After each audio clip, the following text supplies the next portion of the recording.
Hola a todos, ¿cómo les va? Bienvenidos a una nueva edición de Hipertexto 23. Hoy le vamos a poner mucha música a nuestro programa porque tenemos a un gran invitado que es uno de los fundadores, podríamos decir, del rock argentino, ahora también escritor.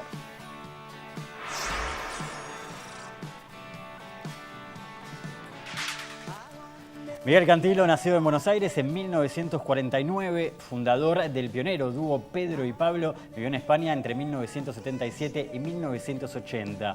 Ganó 2 premios Konex por ser uno de los más destacados compositores del país y participó en la película Pájaros Volando de Capusotto. Entre sus libros se destacan Todo Miguel Cantilo, Señales de Vida y Chau Loco, historias de hippies en la Argentina de los 70.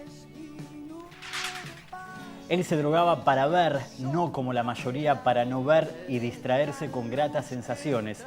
Era un explorador de sí mismo. Esta frase corresponde a su primera novela, Jardines del Origen, que viene a presentar en Hipertexto. Bueno, muchas gracias, Miguel, ante todo por estar en Hipertexto. Sos el primer músico, propiamente dicho, que entra en el programa, pero obviamente ya con varios libros en realidad y ahora con la primera novela. Bueno, gracias por invitarme, un gusto estar acá. Charlar con vos. ¿Qué significa, en primer lugar, bueno, recién veíamos, ¿no?, que tenés varios libros escritos, un libro de poemas, un libro de un poco de ensayo sobre el hipismo, sobre el rock, análisis de letras, pero esta es de repente la primera novela y me parece que cambia mucho, ¿no?, el proceso de escritura, de presentación. ¿Qué significó para vos escribir esta novela y cómo surgió además? Sí, la ficción es como que me fue atrayendo poco a poco. El anteúltimo libro que escribí es un poco historia y un poco ficción, porque es historia del rock argentino y mezclada con una ficción en la que yo me vuelco en un personaje hipotético que es un periodista que escribe la mitad del libro. O sea, empecé a coquetear con la ficción, pero no me atrevía a publicar cosas que había escrito. Y ahora, bueno, sí, esta novela siento que está terminada en todo el sentido y me atrevo a declararme abiertamente como un aficionado, escritor a la ficción, más allá de la realidad que me tira. Y aparte es una ficción en la que hay buenos pedazos de realidad mezclados. Totalmente. Se habla mucho en literatura de las novelas de aprendizaje, estas novelas que muestran el itinerario de un joven en general, que es el protagonista, que se va abriendo camino en la vida con todo lo que eso representa, ¿no?, experiencias positivas, negativas. Esta novela es muy interesante porque es una novela de aprendizaje, pero que muestra un mundo, un viaje interior. O sea, no es tanto exterior como hacia adentro, ¿no?, que tiene la protagonista Ana, y estas sesiones de terapia medio rara, sí. Con Joaquín, que es el fascinador. Claro. Contanos un poco cómo surge la idea de este viaje, ¿no?, hacia el interior de la protagonista. Bueno, el interior de la persona es una cosa que siempre se ve a través de mis canciones, que me interesó desde el principio, a veces de una manera un poco más espiritualista, pero también está el viaje al interior por medio de la introspección, ya sea personal, individual o conducida por un terapeuta o por un maestro, por lo que sea. Y indudablemente el mundo interior está relacionado con el mundo onírico también, ¿no? Hay una mezcla y en eso un poco, basado un poco la novela, en la mezcla entre sueño y vigilia, entre realidad y irrealidad, y cómo los personajes entran y salen de ese mundo interior. Y ese mundo interior no es otra cosa que su inconsciente, que sus recuerdos de infancia, sus inquietudes. Y bueno, eso además llevado como un trabajo mancomunado entre paciente y terapeuta, que terminan transformándose, obviamente, en dos personas relacionadas más allá de lo profesional. Sí, primero con una inversión, el terapeuta termina siendo casi paciente de su paciente, ¿no? Claro, sí. Hay un juego que yo no sé, realmente, el que haya escrito ficción sabe que la ficción lo va llevando, no es una cosa que uno tenga prevista de punta a punta, sino por lo menos no todo, ¿no? No se tiene todo planeado. No, claro. Es como, qué sé yo, hay escritores que decían, Mempo Giardinelli decía que veía el cuento desde como un mirador, ¿no? Lo veía. Yo la verdad es que fui descubriendo la trama, la narración la fui descubriendo a medida que la iba haciendo. Así que me deparó muchas sorpresas y bueno, la sorpresa mayor es que esté publicada ahora. Ahora, Miguel, mucha gente por ahí se puede sorprender, no sé, tus seguidores de Pedro y Pablo, de tus canciones, Catalina Bahía, La Marcha de la Bronca, bueno, tantos clásicos del rock argentino, con lo que es este libro, porque primero se nota un nivel léxico, por ahí un vocabulario de alguien más escritor que músico, si uno usara los prejuicios por lo menos, ¿no? O por lo menos de un músico muy leído, y se notan muchas referencias literarias, además de musicales, porque hablas de Black Sabbath en un momento, pero también hablas, no sé, de Gabriel García Márquez, de Borges. Digo, ¿sentís que en este libro pusiste también muchas lecturas que venías incorporando a lo largo de tu vida? Sí, sí, sí, muchas lecturas y muchas vivencias que están relacionadas con la literatura y con la música y con otro tipo de arte, también artes visuales. También. Yo creo que se me volcó mucho de lo que más me interesa, por ejemplo, el paisaje patagónico, Sí. el paisaje en general argentino, está presente en lo descriptivo y yo creo que todo eso es como lo que uno tiene en prioridades adentro y lo va volcando y lo va poniendo en un orden un poco azaroso, un poco impensado, van surgiendo esas imágenes y esos personajes, pero por supuesto que cuando se habla de literatura, esos nombres, que son gigantes de la literatura, Julio Cortázar, Jorge Luis Borges, tienen una influencia enorme no solo en lo que uno puede escribir, sino en la forma de escribir. Ese léxico que vos decís, claro, no es el que yo uso en las canciones, ¿no? En las canciones uno trata de ser más... Bueno, depende en cuáles, ¿no? En realidad, porque Catalina Bahía hasta ahí Sí, tiene alguna. sí, pero siempre son canciones, ¿no? Las canciones sí. tienen que ser más directas, no pueden ser demasiado crípticas, o por lo menos no tienen que tener un lenguaje que sea difícil que haya que ir al diccionario para ver qué quiere decir.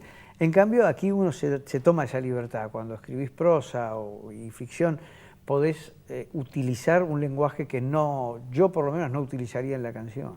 Hablabas de Cortázar y me acuerdo que una de tus primeras bandas, si no la primera, se llamó Los Cronopios. Sí, a los 17 años teníamos un grupo con Duries, con quien después hicimos Pedro y Pablo, y con otro integrante, que le pusimos Los Cronopios porque en ese momento descubrir los cuentos de Cortázar era una moda intelectual, literaria, pero una moda porque irrumpieron en nuestra adolescencia, en nuestra juventud, con una fuerza tremenda, ¿no? Los textos de Cortázar, esa cosa misteriosa que tenía, y a la vez, bueno, descubrimos a Sábato, a Borges. Sí. Fue un festival de literatura que después fue dando paso a otras corrientes, ¿no? La primera novela de Miguel Cantilo se llama Jardines del Origen, está publicada por Coligüe. Aprovecho para mandarle un saludo muy grande a Emiliano Bevín, que es uno de los editores de la editorial, que siempre mira hipertexto, así que aprovecho para mandarle un abrazo. Digamos, un libro que está estructurado, como decíamos, ¿no? En torno a este viaje por momentos fantásticos de un lugar que se llama el mundo del revés de la trama, y que, como bien decías, estaría entre la realidad y el sueño. Uno habita, digamos, esos mundos, ¿no?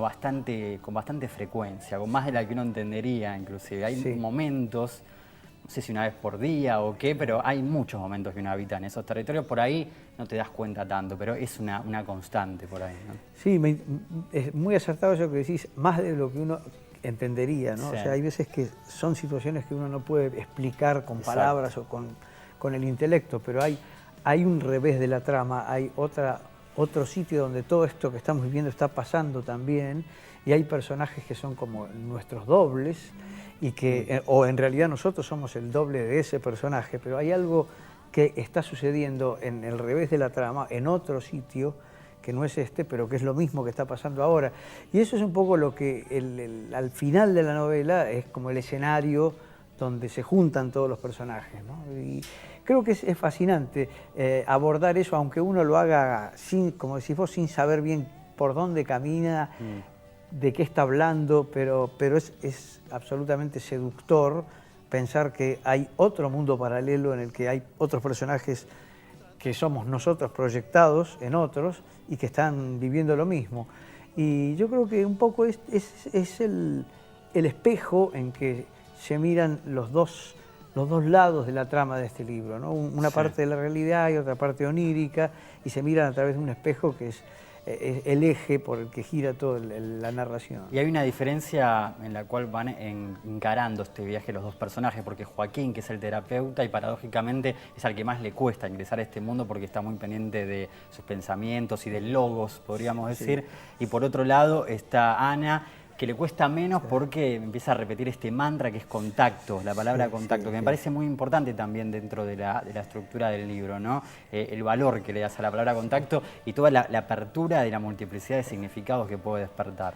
Sí, yo creo que Ana un poco encarna un personaje más crédulo, si uno quiere, más permeable a las creencias y a las búsquedas espirituales, mientras que su terapeuta es todo lo contrario, ¿no? Empieza siendo ¿cómo se llama? Un pragmático típico, ¿no? Y que niega todas esas tendencias, pero al final se juntan los dos en la misma búsqueda y lo interesante es que después esto intenta proyectarse en su descendencia, ¿no? O sea, como que hay una nueva generación de gente joven que está muy ávida de esas búsquedas, que está como muy pendiente, y yo creo que de ahí es que uno encuentra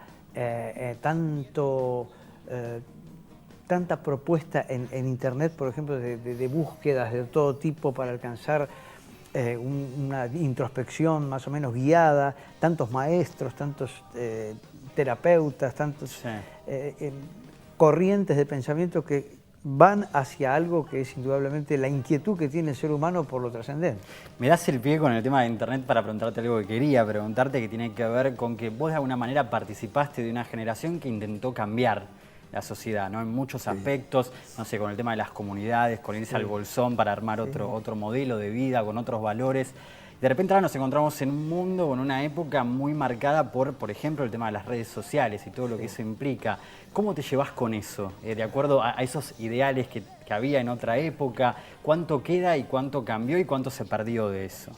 Yo creo que es un tren que me gusta abordar, pero reconozco que tengo que correr atrás del tren, que a veces se me escapa. Sí. Es un tren tecnológicamente fascinante. El mundo de las comunicaciones que ha abierto Internet es insospechado. O sea, pensar que nosotros venimos de una época en que escribíamos cartas y le poníamos el sello y las mandábamos. No se puede creer lo que claro, pasó en el medio, ¿no? Claro, es muy fuerte el cambio. Entonces, a mí me apasiona, pero reconozco que me pasa por encima. O sea, me cuesta entender esa tecnología y utilizar esa herramienta con habilidad. La utilizo con una limitación que me doy cuenta que mis hijos no tienen y mis nietos no van a tener, en mucho mayor escala. O sea que agradezco la existencia de esa tecnología, trato de aprovecharla en toda su medida y no estoy para nada en contra de los cambios que provocó. Por ejemplo, que el libro la gente lo pueda comprar por internet en lugar de tener que ir a la librería. Es una ventaja también. Es una ventaja, claro. Y hay que saber aprovechar las ventajas que da también eso y no quejarse como se quejan algunos, bueno, pero lo van a copiar, aparte lo van a quedás bajar. muy mal, ¿no? Cuando estás en contra de la tecnología te ponen en un lugar muy complicado. Claro, porque sobre todo que si te pones en contra te lleva puesto. Claro. Nada que hacer. Y aparte todas las épocas tuvieron sus innovaciones técnicas y tecnológicas. Sí, seguro. Sí, como decís vos, es un tren, ¿no? son vagones que van cambiando. Claro, van cambiando y van a seguir cambiando. Claro, y van Entonces, a seguir.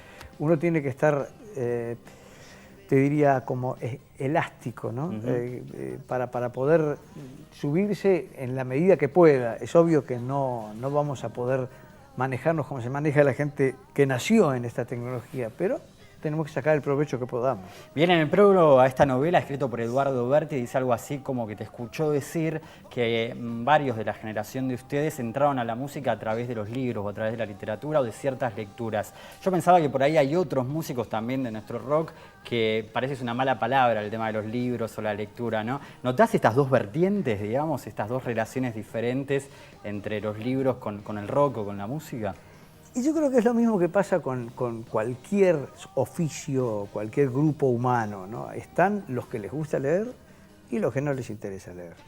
Dentro del rock pasa lo mismo. Hay algunos que se nutren de la literatura y se ven sus letras, tipos como Ricardo Soule, Spinetta, Charlie, que se nota que han leído y que a través de su lectura lo han volcado en las letras y se puede percibir. Y después hay otros que se nota también en sus canciones que no tienen una inquietud literaria, entonces las letras por ahí son relleno, o son una parte que ponen por obligación y le prestan mucho más atención a la música, a la imagen, a la tecnología. Yo creo que eso Tampoco pasa... está mal, ¿no? Por supuesto. No, no está mal. Yo creo que pasa en todos los grupos humanos. Hay gente que lee y gente que no lee. Eso es inevitable. La lectura es una inquietud que se fomenta en la infancia, en la adolescencia, con la educación. Si uno nació en una familia en la que es habitual una biblioteca y la lectura, lo va a hacer en alguna medida. Claro. Pero si creció en una familia en la que se le prestó más atención a otro tipo de ocupaciones y no había más que algunos libros en algún estante, es probable que no lea. Se notan algunas lecturas muy claras en este libro, Hermann Hesse, diríamos, sí. Castaneda, sí. No sé si te ocurre alguna más. Sí, sí, bueno, Spinetta Jung, también, bueno, Jung por supuesto que está en está citado, el epígrafe, sí, sí. Pero digo, hay algo de Spinetta también, ¿no? Bueno, es imposible que los que somos de esta generación no tengamos alguna influencia de Spinetta. Spinetta ha sido un renovador y sobre todo en el plano de lo que se relaciona entre música y letra. Fue el primero que escribió letras surrealistas, viniendo de una época en que vos sabés lo que se cantaba, tal vez no lo hayas presenciado, pero has escuchado lo que era la canción, por ejemplo, del Club del Clan, de Palito Ortega, de lo que sea. Canciones que eran respetables en un nivel, pero que de repente hubo una ruptura cuando apareció Lito Nevia y empezó a cantar en castellano, o Luis Alberto Spinetta cantando letras surrealistas que parecían de Bretón en castellano. Entonces ahí se abrió un mundo y creo que eso está muy relacionado con la literatura y le dio a la canción una dignificación, un carácter, una categoría que no tenía antes. Totalmente. ¿Qué diferencias hay entre escribir una canción, algo que hiciste y haces muy bien, y escribir una novela? ¿Y qué cosas en común también? Porque debe haber algo en común, como por ejemplo esta frontera del mundo del revés de la trama, porque hay algo de la inspiración ahí, ¿no? Sí, yo creo que la canción te obliga a la síntesis, ¿no? Te obliga a lo mejor yo podría hacer 1 o 2 canciones con todo el contenido de este libro, pero tendría que comprimirlo y sintetizarlo.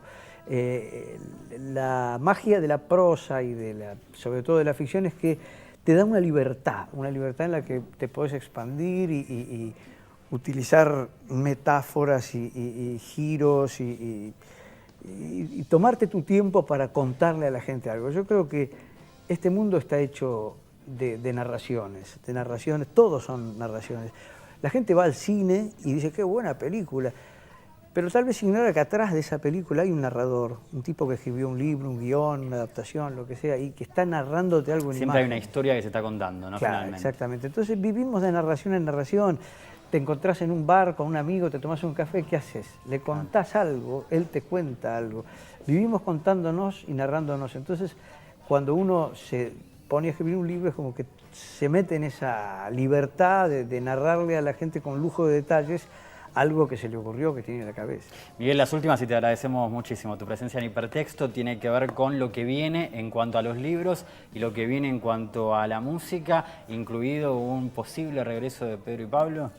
Bueno, siempre está dando vueltas la amistad que tenemos con Jorge Durietz, como para decir en algún momento, vamos a armar un recital, bueno, vamos, y lo armamos. O sea, no tenemos... Ni siquiera es un regreso, ¿no? En ese sentido. Claro, no, cada tanto se da, lo hemos hecho hace unos años aquí, en el Maipo, a veces nos llaman en algún lugar, inclusive en fiestas particulares, y dicen, queremos escucharlos cantar.